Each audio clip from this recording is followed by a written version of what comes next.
કેમ છો? મજામાં? સુવાક્યોની દુનિયામાં, સુવિચારની દુનિયામાં આપનું સ્વાગત છે.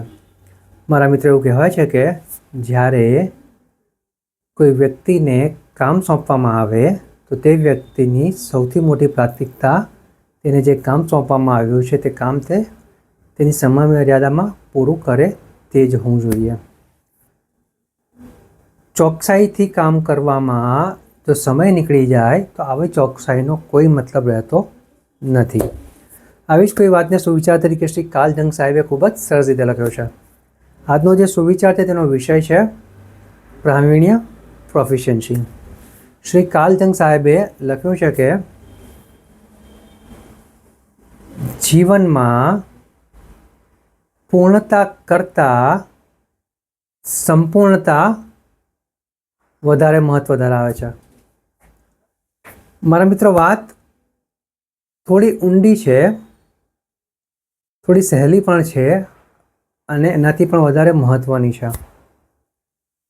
વાત અહીંયા પ્રાવીણ્યની છે, પ્રોફિશિયન્સીની છે.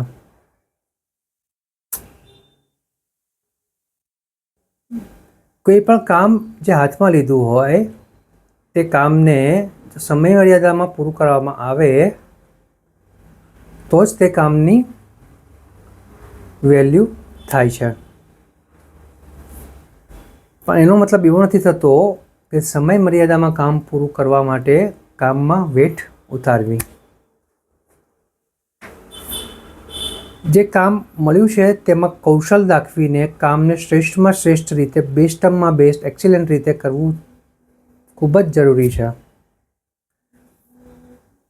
આ જે બેસ્ટ, જે એક્સિલન્ટ, જે પરફેક્ટ કામ કરવું છે, સંપૂર્ણ કામ કરવું છે, તેની એક શરત એ જ છે કે આપણે જે પરફેક્શન લાવવા માગીએ છીએ, ચોકસાઈ લાવવા માગીએ છીએ, તે બધાના ચક્કરમાં સમય વહી ના જાય. કારણ કે જેટલું કામમાં ચોકસાઈ રાખવી જરૂરી છે, કામમાં પ્રાવીણ્ય લાવવું જરૂરી છે, તેનાથી પણ વધારે જરૂરી છે કામને સમય મર્યાદામાં પૂરું કરવું. એટલા માટે શ્રી કાર્લ સાહેબે લખ્યું છે કે જિંદગી, જીવન પૂર્ણતા કરતાં સંપૂર્ણતા માગે છે. એટલે જો કોઈ કામને ખેંચીને એકદમ પરફેક્ટ રીતે, એકદમ ચોકસાઈ રીતે કરીને જો સમય બરબાદ કરવામાં આવે અને પછી સમય મર્યાદા વીતી ગયા પછી જો કામ પૂરું થાય તો આવા ચોકસાઈની, આવા પ્રાવીણ્યની કોઈ જ વેલ્યુ રહેતી નથી, કોઈ જ મૂલ્ય નથી રહેતું.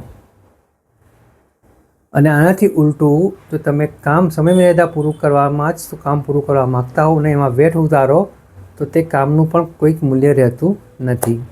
અહીંયા જે વાત છે પ્રાવીણ્યનું, પરફેક્શનનું, કમ્પ્લીટનેસ સાથે, એટલે સંપૂર્ણતા સાથે તાલમેલ બેસાડીને,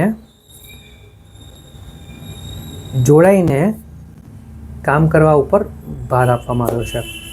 એટલે જે કોઈ કામ આવે છે કરવાનું તે ચોકસાઈ સાથે સમય મર્યાદામાં પૂરું થાય તે પ્રમાણે જ કરવાનો આગ્રહ રાખવો જોઈએ ને તે પ્રમાણે જ કરવું જોઈએ.